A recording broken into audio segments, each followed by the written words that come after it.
최재식 교수님은 한국과학기술원 카이스트의 김재철 AI대학원의 교수로 계시고요. 또 더불어 주식회사 이니지의 대표이사로도 재직하고 계시며 연구하는 분야는 시계열 데이터 예측과 설명 가능한 인공지능 연구를 하고 계시고 관계형 자동 통계학자 기술 개발로 AI 예측성 개선 및 포항 제2고로 AI 기술 적용 등 AI 기술 확산에 기여한 공로를 인정받아 국무총리 표창을 수여받으신 바 있습니다. 현재 카이스트 설명기능 인공지능 연구센터 센터장, 디지털 플랫폼 정부위원회 AI 데이터 분과위원 등을 맡고 계십니다.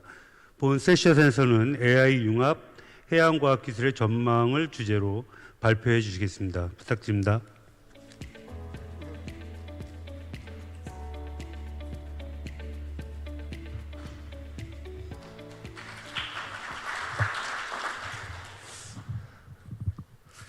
네, 오늘 중요한 자리에서 발표할 수 있는 기회 주셔서 감사드립니다. 제가 그 전문가분들이 많은 곳에서 발표하는 걸 엄청 부담스러워하는데 제가 해양을 잘 모르는데 AI의 해양을 이렇게 말씀드리게 됐는데 제 뒤에 발표하시는 분들 보니까 업으로 해양에 AI를 적용하시는 분들이 엄청 많더라고요. 그래서 고민을 하다가 저분들이 하신 사례를 제가 아는 것처럼 얘기하면 더 이상하겠다. 그래서 해외 사례를 좀 공부를 해서 좀 소개를 드렸는데 이미 대부분 아시는 사례일 거고 제가 그거보다는 AI의 제가 많이 하는 자율 제조 그리고 AI의 운영 최적화 이런 내용 그리고 신뢰성 이런 내용을 좀 중심으로 말씀을 드려보도록 하겠습니다. 그 AI의 기술 트렌드는 제가 이제 오늘 말씀드릴 내용은 AI의 기술 트렌드 그 중에서도 우리가 하이퍼 오토메이션이라고 하는 최적화, 그 초자동화에 해당하는 것 그리고 잘 아시겠지만 이제 해양에 AI가 적용되는 것 그리고 이제 해양에 AI가 적용되는 거에 혹시 참고들 될 수 있을 수도 있는데 제 제조에 AI가 적용되는 그런 사례들을 좀 구체적으로 좀 설명을 드려보려고 합니다. 그래서 이제 AI에 있어서 제가 많이 생각하는 거는 특히 AI가 적용돼서 자동화되는 경우에는 설명성, 안정성이 많이 중요하다 이런 말씀을 드리고 싶은데요. 제일 큰 차이는 이렇습니다. 우리가 AI를 가지고 무언가를 할 때와 기존의 서비스를 가지고 무언가를 할 때 좀 다르게 느끼는 바가 있습니다. 그러니까 기존에 우리가 쓰는 서비스들 대부분의 경우에는 사실은 디터미니스틱하고 결정적이고 프리딕터블한 결과가 나오는 것을 우리가 원할 때가 많이 있어요. 제가 한번 예를 들어보면 우리가 핸드폰을 들고 번호를 누른 다음에 통화 버튼을 누르면 신호가 가야 됩니다. 근데 만약에 신호가 안 간다 라고 하면 아마 되게 불편하실 거예요. 저녁에 샤워를 하고 소파에 앉아서 리모컨을 전원 버튼을 눌렀으면 TV가 켜져야 돼요. TV가 만약에 안 켜진다 그러면 엄청 불편하실 겁니다. 또 비슷하게 자동차를 타고 가면서 엑셀을 밟으면 가고 브레이크 밟으면 서야 되고 이게 AI가 아닌 다른 테크놀로지, 기술에 대해서 우리가 기대하는 겁니다. 근데 만약에 우리가 챗GPT를 쓴다 혹은 의사 선생님이 AI 에이전트에게 물어봤는데 이런 거죠. 야, 이 환자 어떤 것 같아? 라고 하니까 AI 에이전트가 바이러스일 수도 있고 세균 감염일 수도 있고 지금 면역 질환이 있는 것 같은데 그런 가능성을 모두 고려해서 처방하셔야 됩니다. 이러면 아마 의사 선생님이 AI 안 쓸 겁니다. AI는 우리가 챗GPT에게 뭔가를 물어볼 때 기대하는 바는 AI가 우리가 모르는 정보를 가져오기를 기대해요. 우리가 어떤 질문을 했을 때 우리가 맞았는지 확인을 하거나 아니면 틀릴 수 있는 가능성을 주는 걸 원합니다. 그래서 우리가 실제 AI 서비스라고 하는 거는 우리가 디터미니스틱하긴 하지만 동일한 입력을 넣었을 때 동일한 결과가 나오지만 프리딕터블하지 않은 아웃컴을 새로운 정보가 오는 것을 우리는 어느 정도는 기대합니다. 만약에 그렇지 않으면 진짜 AI라고 얘기하지 않는 경우가 많아요. 그래서 이제 사실 AI 서비스가 실제 우리가 적용할 때 문제가 생기는 경우는 뭐냐면 새로운 정보를 계속 줘야 되고 모르는 정보를 줘야 되고 뻔한 정보를 주면 안 되니까 AI는 어찌 보면은 소비자에게 창작의 고통을 계속 받고 있는 거예요.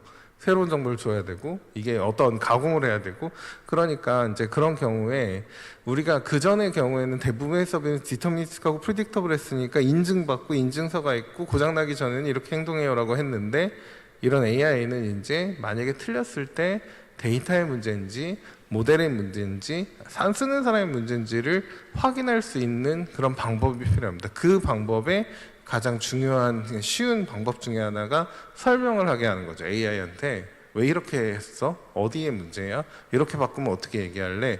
라고 하는 거를 이제 우리가 설명을 제공하게 하고 고칠 수 있게 하고 이런 것들이 이제 중요합니다. 그래서 이제 이게 2015년에 제 달파에서 AI를 이제 군에 적용하고 싶어서 이제 했었던 그런 설명 가능 인공지능 프로젝트였는데 이런 거죠. AI 기술이 많이 발전했는데 군에는 적용하지 못하는 거예요. 왜냐면은 하다가 이렇게 실수하고 터지고 이러면 안 되니까 그 안에를 정확하게 알아야 되고 검증하게 되고 그래서 설명 가능 인공지능은 이런 미션 크리티컬 시스템에는 이제 왜 언제 이게 되는지, 언제 성공하는지, 언제 실패했는지, 무엇 때문에 이렇게 되는지, 어떻게 고칠 수 있는지 이런 것을 알 수 있는 그런 설명성을 이제 제공해야 된다라고 하는 것들로 여러 연구들이 이제 진행이 되고 그리고 개발도 하고 있습니다. 그래서 제가 이제 설명 가능 인공지능 연구센터장을 이제 하고 있는데 한국에서 우리나라에서도 과기부에서 지원을 해서 원천 기술을 개발해라. 그래서 그런 것들을 여러 군데 이제 적용을 해라. 이제 대표적으로는 의료 분야 그리고 이제 금융 분야. 금융은 신용 평가를 설명을 해야 되니까 이제 중요하고 의료는 AI가 뭔가를 이제 진단을 한다고 했을 때 결국은 의사 선생님이 AI의 진단 결과를 보고 참조를 하니까 이런 AI 결과를 의사 선생님들한테 설명을 해줘서 그래서 이제 진단을 더 좋게 만드는 그런 이제 여러 가지 이제 효과들을 했습니다. 실제 최근에 나오는 논문들은 AI 시스템이 설명이 있는 AI 시스템과 설명이 없는 AI 시스템을 의사 선생님들이 확인을 했을 때 설명이 있는 이제 AI 시스템을 확인했을 때 진단율이 이제 통계적으로 유의미하게 더 높다 이런 것들도 이제 의료 분야에서는 이제 당연히 미션 크리티컬한 분야니까 이제 받아들여지고 있고요. 그래서 저희가 이제 여러 응용들을 많이 했는데 아까 제가 말씀드린 것처럼 어쩌다 보니까 해양 연구를 많이 못했구나. 앞으로는 이제 해양 분야에서도 이런 AI랑 설명성을 적용하는 그런 연구를 키오스트랑 같이 좀 이렇게 잘 할 수 있도록 좀 노력을 해봐야 되겠다. 이런 생각을 했는데 저희가 이제 논문도 많이 쓰고 제조, 의료, 금융 그리고 이제 인터넷 분야에서도 여러 이제 설명성을 제공해서 이제 AI 모델 고도화하는 작업을 진행했습니다. 왜 인터넷에는 설명성이 중요하냐면 예를 들면 우리 빅스비 모델 같은 것도 빅스비 모델 학습하는데 한 하루 정도가 걸린다고 합니다. 근데 이제 AI 모델 학습하고 빅스비가 어떨 때는 하루라고 하는 말을 좀 잘 찌부러져서 얘기를 하기도 하고 어떨 때는 하나라는 말을 좀 이렇게 발음이 뭉개지기도 하고 이런 것들을 보면 딥러닝 모델 학습하는 과정에서 어느 유닛이 잘못돼서 하나가 잘못 발음됐는지 하늘이 잘못 봤는지 이런 것들을 확인해서 고치고 이런 연구들도 저희가 이제 협업으로 진행을 하고 있습니다. 저희가 이제 하는 것 중에서 최근에 이제 진행한 것 중에서 좀 같이 키오스트에서도 좀 같이 협업 적용 같은 거를 하기를 좀 제안드리고 싶은 것 중에 하나는 설명 가능 인공지능이 사실 개념은 되게 쉬운데 AI 모델을 가지고 적용을 할 때 좀 사실 쉽지가 않습니다. 그러니까 아마 예전에 이제 디바이스 드라이버라고 하는 거가 USB가 나오기 전에 막 디바이스 드라이버라는 걸 가져다가 설치해서 사용하신 분들은 아실 텐데 굉장히 되게 번거로웠죠. 근데 USB가 나오고 되게 편해졌는데 설명성도 비슷하게 AI 모델이 다양하다 보니까 이 다양한 모델에 맞는 설명 가능 인공지능은 무엇인가? 얘를 가지고 하이퍼 파라미터는 어떻게 튜닝할 것인가? 그래서 얘를 어떤 모델로 설명해 줄 건가? 이런 게 엄청 복잡한 것들이 많이 있어서 저희가 아까 말씀드린 프로젝트를 많이 하다 보니까 이렇게 이제 본 거죠.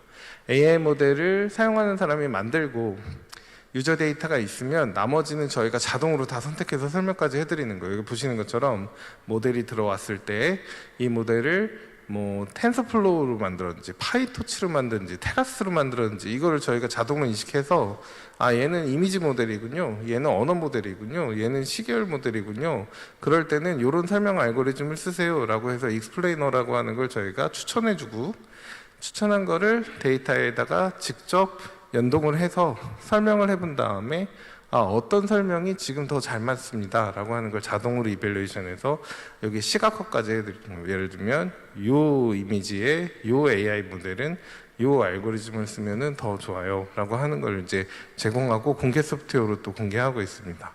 이제 보시면 설명을 할 때 설명이 얼마나 정확했느냐, 그리고 설명이 얼마나 연속적이냐, 설명이 얼마나 간소하게 되어 있느냐, 이런 것들을 기준으로 각각 설명 가능 인공지능 알고리즘을 적용해 본 다음에, 예를 들면 RAP, 뭐 가이디드 그레이드 캠 적용해 본 다음에 점수를 매겨서 이제 사용자가 원하는 가중치로 이런 가중치에는 RAP라는 알고리즘이 제일 적합하세요, 사용해 보세요 라고 하는 것들을 이제 자동으로 해주는 이제 그런 툴을 저희가 제공하고 있습니다.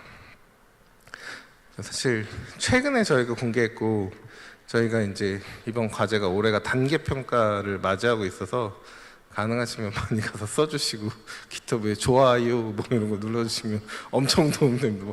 이게 사실 무슨 말씀인지 아마 바로 이해하실 거예요, 그죠? 네.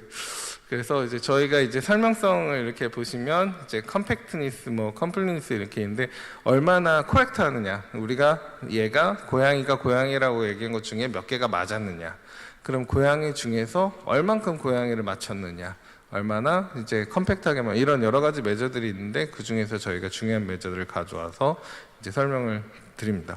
이게 저희 이제 그 공개 소프트웨어 페이지고요. 여기 오픈XI project.github.io PNPXI라는 데 가보시면 개념도 설명돼 있고, 그리고 이제 그 사용법도 설명돼 있고, 코드도 공개돼 있고, 저희가 이제 논문은 지금 이제 투고를 준비 중인데, 이제 여러 가지 이제 그 아까 말씀드린 것처럼 처음에 이제 막 이런 거죠. 그 이제 원장님이 그 모모 박사님, 우리도 설명하는 인공 좀 한번 해봅시다. 저 AI 모델 많다면서요. 그러면 언제까지요? 그러면 다음 달까지요. 뭐 이러면은 사실 하시는 분이 엄청 스트레스 받으세요. 왜냐면 생각보다 설명하는 인공지능이 엔지니어링적으로는 되게 할 게 많은데, 여기 들어오셔서 그 모델 넣고 이렇게 하면 그래도 이제 그런 하이퍼 파라미터 튜닝이나 이제 이런 것들 쉽게 할 수 있도록 이제 저희가 하고 있다. 이런 활동을 또 하고 있습니다. 그래서 또 이제 하나 제가 이제 말씀드릴 것 중에 하나는, 이거는 이제 세계 경제 포럼이 그 등대공장이라고 하는 거를 선정을 하는데, 이제 아마 들어보신 분은 계실 거예요. 그러니까 제조업에서 그러니까 등대에 해당하는 그런, 그 생각해보니까 등대가 또 해양의 개념이네요. 그러니까 등대를 하는 것처럼 되게 대표적인 새로운 이제 그 혁신 기술을 만들어서 이런 제조를 이제 리딩하고 있으니까 따라하면 된다, 이런 등대공장을 선정하는데, 거기서 등대공장을 계속 선정을 하다 보니까 이 세계경제포럼이 느낀 바가 있다고 합니다. 처음에는 사람들이 학습 데이터를 모으고 모델을 학습하는 데 집중을 하고 있다면, 그 다음에는 얘를 가지고 행동을 해보는 데 좀 초점을 맞춘대요. 그래서 2018년에 세운 등대공장들은 이제 막 학습하는 단계가 많았다고 하면, 지금 선정되는 등대공장들은 얘를 가지고 실제 실패를 하더라도 시도를 한번 해보자, 제조의 공정을 바꿔보자, 이런 것들이 많고, 좀 지나다 보니까 이제 얘를 가지고 최적화하는 애들이 지금 많아지고 있다고 합니다. 그러니까 모든 게 최적화로 되는 건 아닌데 그 중에서 잘하는 것들 중심으로 최적화를 통해서 개선이 되게 되는 거죠. 그래서 이제 이거를 저희가 이 그림은 저희가 그린 그림인데, 실제 이렇게 큰 틀에서 보면 이제 데이터를 처음에는 모으고 데이터 레이크를 만들고 알고리즘을 적용해 본 다음에 각각 프로세스를 최적화하거나 뭐 이제 포어캐스팅을 하거나 어노멀리 디텍션을 하거나 응용 프로그램을 만들고 나서 우리가 하고 싶은 목적은 AI로 최적화하는 거다, 이런 건데, 실제 물론 해양은 생산이 아니지만 제조에서 보면은 예전에 우리가 이런 AI를 바라보던 입장이 우리가 빌드 타임 최적화라고 하는데, 만드는 시점에서 최적화하는데 굉장히 초점을 맞췄다고 하면, 만드는 시점에서 최적화했다는 건 뭐냐면, 자동차를 이제 자동차 업체에서 만들어가지고 고객한테 전달할 때 우리는 잘 만들었어요. 리콜 아니면은 우리는 이제 탓이 아닙니다. 알아서 잘 쓰세요. 라고 하면 사람들마다 이제 뭐 어떤 사람은 되게 급발진도 하고, 어떤 사람은 잘 타기도 하고, 어떤 사람은 에너지가 되게 좋기도 하고, 어떤 사람은 에너지 효율이 되게 낮기도 하고, 원하는 사람 마음이잖아요. 근데 지금은 자동차에 자율주행 버튼이 있기 때문에 특정한 시간에서 우리가 자율주행 버튼을 누르면, 아, 내가 연비가 한 2리터가 낮게 운전하고 있었네. 아니면 내가 여기서는 나의 연비가 되게 잘 되고 있었네. 혹은 여기서는 내가 브레이크가 혹은 딴 사람들보다 브레이크 패드가 더 빨리 나네.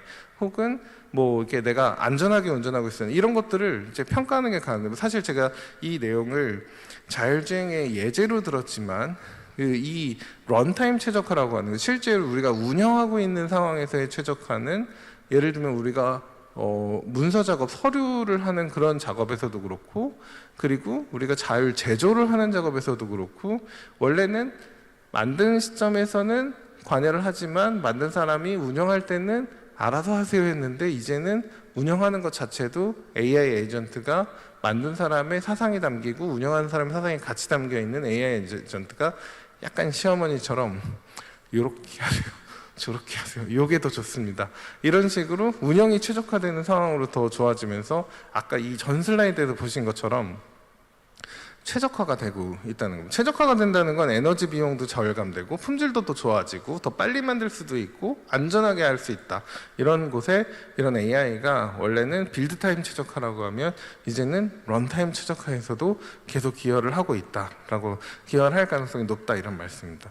그래서 이제 이런, 아까 제가 말씀드린 것처럼 세계 등대 공장이 이렇게 있고, 지금 동아시아에 등대 공장이 몰려 있는데, 특히 이제 중국, 인도에 몰려 있고, 그 이유는 중국, 인도 회사들만 만드는 게 아니라 중국, 인도의 다국적 기업들이 새로운 이제 기술로 여기에 등대 공장을 만들기 때문이고, 그리고 그 중에서 이제 몇 가지 예를 들어보면, 그러니까 작년에는 등대 공장이 29개가 선정이 됐는데, 그 중에서 각각 등대 공장마다 5개의 기술을 얘기하고, 그 기술이 얼만큼 정량적으로 이 공장을 좋게 만들어진지를 설명했어야 되는데, 그 29개 곱하기 5 하면 145개의 기술이 있을 거잖아요. 그걸 제가 일일이 이렇게 세보니까 그 중에서 한 50% 가까운 68개의 기술이 AI였습니다. 예를 들면은 CATL이 등대 공장에 선정됐는데, 배터리 1등 기업이죠. 근데 배터리 1등 기업의 CATL이 선정된 이유가, 1번은 AI로 광학으로 인스펙션한 거, 2번은 AI로 자동 제어한 거, 3번은 AI로 안전 모니터링한 거, 각각 이렇게 좋아졌더라. 그래서 보시의 경우에도 효율성이 30% 올라가고, CATL 경우에는 저런 게 100% 좋아지고, 하이얼이나 다논 같은 경우는 이렇게 에너지 비용이 40% 절감된다라고 하는 걸 우리가 볼 수가 있었습니다. 저는 뭐 아직 제가 사례를 잘 모르지만 해양에서도 이렇게 운영 최적화를 하면서도 AI가 다양한 분야에 적용이 되는 그런 사례가 더 많아질 거라고 생각을 하고 있고요. 그래서 이 부분 좀 제가 잘 좀 빨리 넘어가려고 하긴 하는데, 그 AI에 이제 적용된 여러 나라들의 사례를 보면, 이제 뭐 여기 이제 멀스크에서도 프리딕티브 애널리시스를 해서 각각 어떤 배가 어떤 루트를 했을 때 지금 에너지 비용이나 탄소를 잘 저감하고 있느냐. 그래서 실제 뭐 자동 운전도 하지만 어떤 루트로 어떤 엔진을 누가 운전했을 때 어떤 환경에서 CO2의 배출이 얼마큼 더 많았냐 적었냐, 이런 것들을 모니터링하는 그런 환경도 중요하고, 그리고 이제 그 자동 뭐 항해 시스템, 뭐 현대 HD 현대에서도 이제 성공했다고 하지만, 이렇게 전기로 배를 만들거나, 그리고 이제 이런 이제 자동으로 항해를 해서 이제 탄소를 저감하는 것, 이런 것들도 또 중요한 이제 문제고, 제가 HD 현대랑 직접 문제를 푼 건 아니지만 문제를 들었을 때는 뭐 LNG 선 같은 경우에는 중간에 LNG가 기화돼서 나오기 때문에 그 중에서 몇 퍼센트를 날려버리고 몇 퍼센트는 에너지를 쓰고 어떻게 효율적으로 하는지가, 또 어떤 루트를 가는지가 온도에 또 중요하다, 이런 말씀을 또 들은 바가 있어서, 이런 거에서도 또 이제 중요한 사례들이 계속 나올 것으로 이제 보입니다. 일본에서도 이제 이런 사례들이 이제 있는 것들을 또 이제 볼 수가 있고요. 그리고 이제 여기 보시는 것처럼 아까 제가 말씀드렸던 라우트 플래닝을 잘하는 거, 그래서 이제 연료 효율을 높이는 거, 이런 것들도 이제 그 스웨덴에 있는 이런 회사들에서도 이런 아웃컴이 이제 그러니까 연료를 6.5%나 절감할 수 있었다, 이런 것들도 또 중요하고. 재미없으시죠, 그죠? 여기 이 부분 다 아는 부분이 네.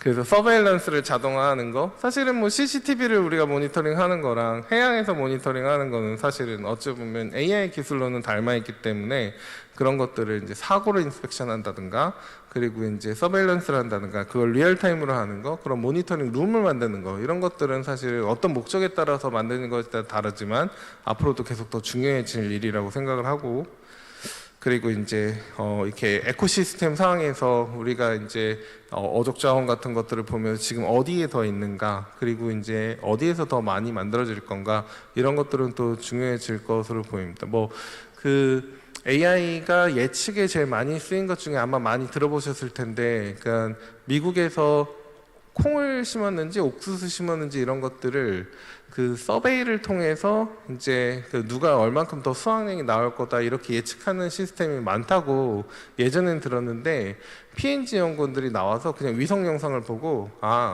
그 콩을 얼마나 심었구나, 옥수수 얼마나 심었구나, 얘네가 얼마나 잘 자라는구나, 그리고 각 원래는 주별로 한 달에 한 번씩 리포트가 나왔는데 군별로 일주일에 한 번씩 리포트가 나오는 그런 시스템을 만들어 가지고 되게 좋았던 것처럼, 우리도 뭐 남해 같은 데서 이제 그 새틀라이트 이렇게 보면서 각각 이제 그 위성을 보면서 이게 어떤 어족이 얼마나 더 자라는데 언제 얼마큼 더 수확될 건지, 뭐 기임은 어떤지, 양식장을 얼마나 폐쇄했는지, 이런 것들이 사실은 좀 더 체계화되고 디지털하고 연결이 되고, 그거를 통해서 이제 좀 직접적으로 수산자원의 가격에, 수요에 영향을 미치는 것들은 AI로 충분히 할 수 있고, 물론 이제 센서가 있는지는 잘 모르겠지만 이런 것들은 이제 물론 크게 거시적으로 보지 않아도 미시적으로는 충분히 할 만한 일이라고 생각합니다. 그래서 또 이제 그 얼마나 어족 자원을 그래서 이제 뭐 나올 거냐를 예측하는 거, 예측 시스템도 사실 뒤에 제가 말씀드리겠지만 굉장히 고도화되고 있어서, 예를 들면 철강의 이제 그 수요가 중국에서 실시간으로 얼마큼 변하는지에 따라서, 그리고 또 어떤 관세 정책을 떨었는지에 따라서 예측하는 그런 시스템이 많아지고 있는데, 우리나라에서도 이렇게 지금까지 잡았던 것, 제가 근데 그 최근에 그 키오스트에서도 발주한 그런 프로젝트를 보기는 했던 것 같은데요. 뭐 고등어나 뭐 이런 수산자원의 예측, 해양수산부, 이런 예측은 저는 앞으로도 더 고도화되고 고도화돼야 된다고 생각합니다. 그래서 물론 바다에 나가서 잡는 걸 모두 정확하게 할 수는 없지만, 여러 기후 변화를 감안해서 AI로 원래 우리가 스켈레톤 모델도 만들고, 그래서 이제 얘가 어떻게 변하니까 가격은 어떻게 변할 거고 수입은 어떻게 될 거고, 이런 것들도 되게 중요한 이제 문제라고 생각합니다. 그래서 이제 그 뭐 제가 잘 모르는 해양 얘기를 좀 최대한 재밌으셨나요? 재밌으셨나요? 네. 근데 아마 여기 전문가분들이 되게 그 뭐 거의 밥 먹고 이런 고민만 하실 거라서, 그래서 뭐 저도 좀 고민을 나눈다는, 물론 저도 좀 이따 더 발표하시는 거 배우겠지만, 그 제조에 있어서 좀 더 구체적인 사례를 좀 제가 말씀을 드려보려고 합니다. 그 제가 이제 창업한 회사는 이니지라고 하고, 그 이니지는 인간을 이롭게 하는 인공지능이고, 그리고 이제 거기 저희가 만드는 제품 이름이 인피니트 옵티멀입니다. 최적화를 끝까지 한다, 이런 내용이고, 이제 저희 회사는 지금 한 50명 정도가 있고, 그리고 저희 부산지사가 여기 서면에 한 5분 정도 거리여서 제가 아침에 부산지사 와서 롯데백화점까지 그냥 쉽게 걸어왔는데, 다행히 그 중요한 거는 예측을 통해서 이제 여러 그 예측을 잘하면 그걸 통해서 우리가 얻는 효과가 많이 있을 수 있다라고 하는 거고, 그 이제 이런 것들을 이제 우리나라랑 그 일본의 제조업들에 이제 적용을 하고 있습니다. 저희가 제조업에서 풀고 있는 문제는 아마 수산도 비슷할 것 같기는 한데, 그 여러 가지 중요한 센서들은 우리가 직접 매저하기 어렵다. 그리고 그 이제 인력들이 노령화돼서 이제 여러 경험이 있는 사람들을 구하기 어렵다. 그리고 상황이 매일매일 급변한다. 뭐 해양은 기후 변화 때문에 더 급변하고, 그리고 그런데 이제 이런 것들을 24/7 돌려야 되고, 그리고 이것들에 대한 비용이 계속 바뀐다라고 하는 것들이 이제 디지털 트랜스포메이션은 되게 이제 어려운 문제입니다. 그러니까 뭐 우리나라 GDP의 한 30%를 차지하는 게 제조고, 동아시아 한중일은 다 제조가 굉장히 되게 중요한 역할을 하는데, 아까 등대 공장 보셨잖아요. 우리나라 5개 있는데, 이런 공장의 인구 구조의 어려움, 그리고 급격한 가격 변화, 뭐 공급망 같은 거, 그리고 여러 이제 이런 것들을 맞추기 어려운 동일한 문제를 가지고 있고요. 그래서 저희가 여러 이제 설명 가능 인공지능을 여러 이제 좋은 뭐 세계적인 학술대회나 저널에 이제 발표를 하고, 이런 것들 중에서 중요하게 적용될 수 있는 기술을 가지고 상용화 상업화를 하고 있습니다. 그래서 다변수 시계열 데이터를 가져왔을 때 얘가 어떻게 변할지를 예측하는 기술, 그리고 이제 딥러닝 내부에 문제가 있을 때 찾아서 고치는 기술, 그리고 딥러닝 같은 복잡한 블랙박스 모델의 의사결정을 설명하는 기술, 그리고 이제 이런 기술을 상용하고 있고, 뭐 예를 들면 최근에는 원래 이제 딥러닝을 설명하는 기술은 구글에서 만든 IG라거나 하는 알고리즘이 제일 좋았는데, 그 알고리즘이 구글의 텐서플로우 익스플런 AI 툴킷에 들어가는 알고리즘이고, 저희가 최근에 그거보다 더 정교하게 설명할 수 있는 그런 기술을 개발해서 뉴립스라는 컨퍼런스에 이제 발표를 한 바가 있습니다. 그래서 뭐 물론 이제 저희가 만든 아까 이제 플러그 앤 플레이 엑셀가 아직 뭐 세계적으로 많이 쓰이는 툴은 아니지만, 그런 것도 저희가 첫 번째 시도한 거고, 그리고 딥러닝을 설명하는 원천 기술 알고리즘도 저희가 이제 개발해서 보유하고 있다라는 말씀 드릴 수 있을 것 같고요. 그래서 저희가 이제 회사에서 하고 있는 것들의 큰 핵심은 이렇습니다. 원래는 이제 공정에서 데이터가 있고, 얘를 센서로 만들고 모니터링하고 있는데, 사람이 하는 일이라고 하는 거는 그걸 가지고 조금씩 이렇게 그러니까 공정을 보면서 손으로 이렇게 휴먼 인텔리전스라고 하는 게 조금씩 이제 물리적인 모델을 가상을 해서 우리가 알고 있는 도메인 지식이라는 걸 생각을 해서 조금씩 변경을 해주는 거예요. 뭐 온도를 조금 올린다든가 내린다든가 압력을 더 넣는다든가 플로우를 더 준다든가 이런 건데, 저희 AI 기술이 이런 것들 옆에서 보면서 처음부터 100%가 아니라 쉬운 것부터, 사람이 하던 거를 쉬운 것부터 10%, 30%, 50%, 70%, 높은 90%까지 이제 자동을 하면서 보조를 합니다. 어려운 것들은 사람이 하고 쉬운 것부터 이제 AI가 하는 거죠, 이렇게. 그래서 이제 이걸 AI가 자동화하는 그런 시스템이고, 그래서 이거를 이제 계속 하다 보면은 이제 생산량도 늘고, 그리고 에너지 비용도 절감되고, 그리고 이제 다양한 환경에서의 제조를 최적화하는 것이 가능합니다. 그래서 저희가 지금 하고 있는 것 중에 제일 큰 건, 물론 아까 선박에서 이제 CO2 줄이는 게 중요하다 이런 말씀 드렸는데, 실제 우리 제조에서 이제 탄소 배출을 엄청 많이 하고 있는 분야 중에 큰 분야가 철강, 시멘트, 석유화학, 화력발전 이런 데죠. 그러니까 보면 사실은 돌을 녹여서 전기를 만들고, 돌을 녹여서 뼈대를 만들고, 건축의 뼈대를 만들고, 시멘트로 살을 붙이고 이런 느낌이라서, 돌을 녹인다고 생각하면은 막 온도가 1600도, 뭐 높으면 2000도까지 올라가니까 얼마나 에너지가 많이 들어가겠어요. 근데 사실 그런 중요한 소재 산업은 각 나라에서 꼭 가지고 있어야 되는 산업입니다. 그러니까 철강, 시멘트, 석유화학 이런 것들은 남의 나라만 의존할 수 없고, 그 나라가 어느 정도는 꼭 가져야 되는 핵심 소재 산업이니까 에너지를 안 쓸 수도 없고, 대신 쓰지만 가능하면 AI로 불필요한 에너지를 줄이고 걔를 최적화하는 것들이 중요한데, 저희가 기여를 하고 있습니다. 그래서 이제 한 가지 제가 드릴 수 있는 질문은, AI를 적용한다고 생각했을 때 이런 거죠. 혹시 누가 LLM으로 자율주행 자동차를 만들었다고 가족이랑 같이 타세요 이렇게 하면 타시겠어요? 안 타시죠? 그렇죠?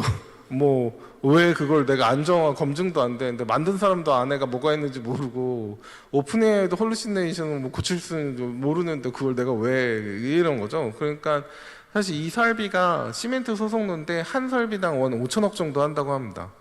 근데 이제 이 설비에 저희가 지금 가열로를 자동으로 제어를 한 95% 정도 하고 있는데, 저걸 한 20, 30년 동안 운전하신 분들은 저 가열로가 진짜 자식같이 소중한 설비죠.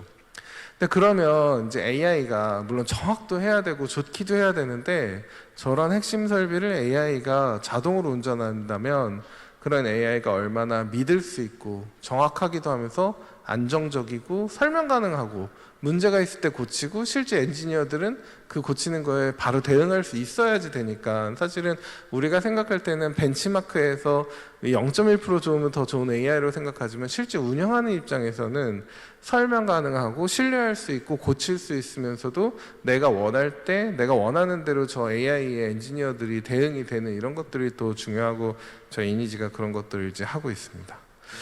그래서 이제 예제 화면인데요. 그러니까 이제 시멘트 소속로를 저희가 이제 제어하고 있는 아까 그 시멘트 소속로 몇천억짜리 설비를 그래서 이제 온도가 지금 895도고 파란색이고 저희가 타겟 온도를 890도라고 했을 때 이제